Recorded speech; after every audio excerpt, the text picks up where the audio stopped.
one of the absolutely pathologic situations for any animal or human is to be able to access repeated dopamine surges without effort or any pursuit that's self-directed or that's directed, I should say. So for instance, cocaine, a drug which potently increases dopamine, or methamphetamine, which potently increases methamphetamine, but doesn't require any sort of adaptive action pursuit except to acquire the drug and spend money on it. No sacrifice. So what ends up happening is the circuit that gets rewarded is only the drug-seeking behavior, and no other behavior will give the kind of potent dopamine release that cocaine or methamphetamine will, which is why they are so pernicious. Now, likewise, right. I'm not... Well, plus they have that powerful reinforcing effect, right? So not only do you get that kick, but what's reinforced by the dopamine release is the behaviors that were right prior, particularly right prior to the ingestion. And if all that is the drug-taking behavior, that's all that develops. That's right. You build that monster inside your head. That's right. So I can see where you're going on the pornography. Right. So I was starting to get a lot of questions. I was kind of surprised. I thought, well, I'm male, and maybe that's why they feel comfortable asking. But people were saying we're asking about pornography, and they were asking, I realized we want to, I'll just be direct about it. They were asking whether or not masturbation was bad. They were asking whether or not masturbation with ejaculation was particularly bad. And here's my stance on this. I'm a biologist and a neuroscientist, not a psychologist. But what we know for sure is that if an individual repeatedly engages in this circuitry, let's say masturbation and pornography with increasingly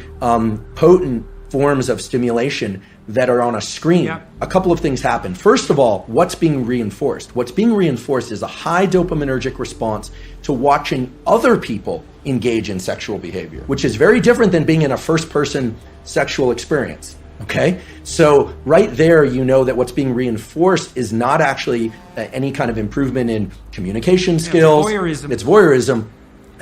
And as these questions started to come in more and more, I started to realize there was a lot of kind of undertones of people talking about fear of or experience with sexual dysfunction that clearly pornography can lead to. And here I'm specifically talking about males. I actually don't know the literature on females. So here I'm talking about... Females don't use visual pornography to the same degree. I see. They use literary pornography. I see. So, and then you start to think about, okay, what happens in the cascade or the arc of sexual arousal and orgasm? What happens is that initially there's it's parasympathetically dominant, meaning if somebody is too stressed, they actually can't engage in sexual behavior. The arousal response doesn't occur. Erection is blunted, but the actual orgasm response and ejaculation is strongly associated with the so-called sympathetic nervous system, which has nothing to do with sympathy. It has everything to do with, it's a kind of a stress response. And then it reverses to a parasympathetic response. And a hormone called prolactin increases dramatically after ejaculation in males. What does that do? That blunts dopamine release and testosterone for a very long period of time,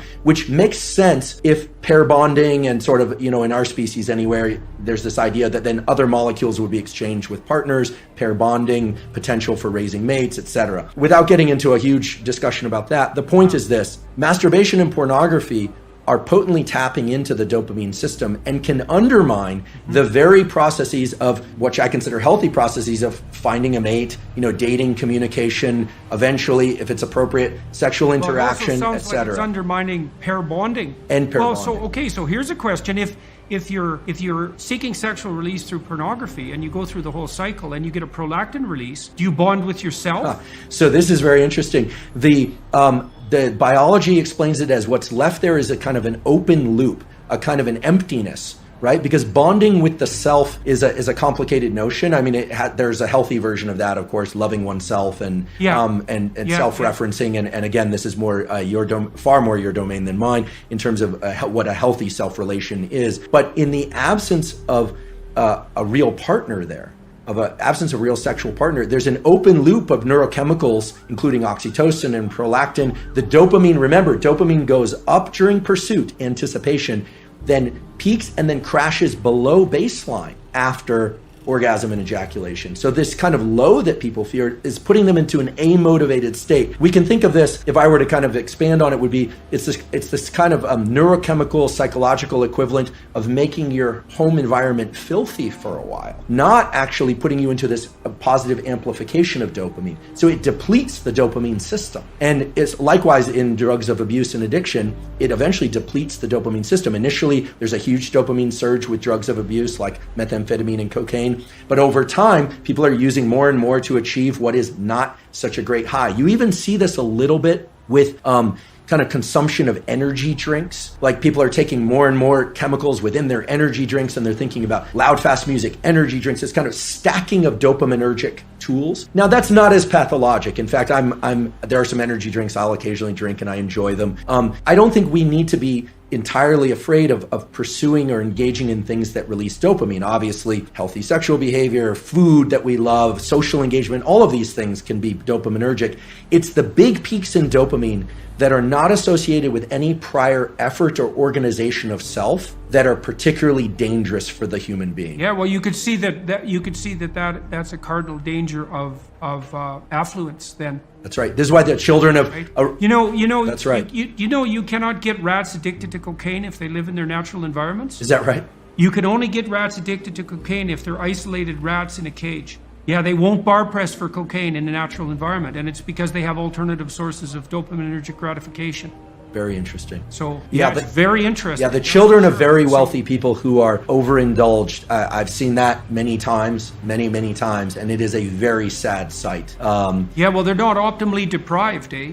And that issue of optimal deprivation, that's a killer issue for an affluent society. There's an additional issue with pornography, which is not often discussed, which is that, remember, guys in particular, the brain is a learning prediction machine. And if I'm not trying to say that all pornography is bad, but there are good data to support the idea that if your brain learns to be aroused by watching other people have sex, it is not necessarily going to carry over to the ability to get aroused when you're one-on-one with somebody else, right? Especially young kids who are consuming a lot of pornography, the brain is learning sexual arousal to other people having sex. So you're going to program yourself into being a voyeur, or just create challenges in sexual interactions with peer, with a real partner. Right? Mary Harrington has the 3 laws of pornodynamics, and the second law of pornodynamics is the law of FAP entropy. And it says that whatever you start out wanking to will get progressively more intense over time. And I think that this is sort of speaking to that ever sort of escalating amount of the wildness that you need to watch in order to get an ever decreasing stimulus that comes back. And here I'm approaching this only through the lens of biology, right? I'm not a psychologist, and I'm certainly not political in any way. At least not. I have ideas about politics, but I just don't discuss them publicly. But the idea here is that I'm not saying pornography as a stimulus is bad or good. What I'm saying is, in its availability and its extreme forms, it's a very potent stimulus, and very potent stimuli of any kind. Extremely palatable food, extreme pornography, extreme experiences like bungee cord jumping. Those set a threshold for dopamine release. And Anna will tell you that, and I'm sure she did, that the higher the dopamine peak, the bigger the drop afterwards. And it's not that you drop to baseline, you drop below baseline. Again, it's not, these things aren't good or bad, they just have to be controlled in a way, because when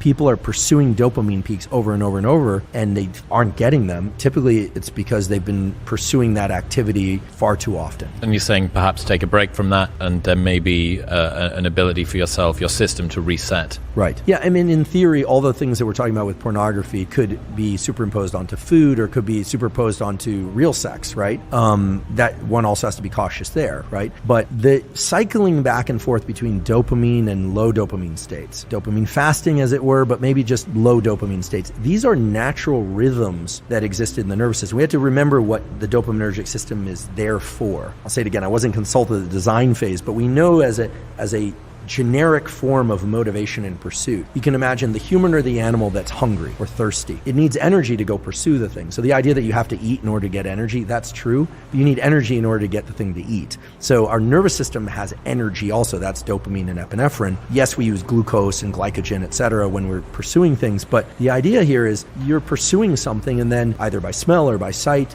you think you're on the right track. So you go down that track, and then, there it is. You get some berries, or you get, let's get prehistoric about this, or you get to kill the prey and eat it, and then it gives you energy to continue this pursuit or to reproduce. I mean, there's a reason why humans and other animals seek out reproduction, is that every species, but certainly humans, have 2 innate desires built into them, whether or not they decide to actualize this or not, is the desire to protect young and make more of its own species. Every successful species does that.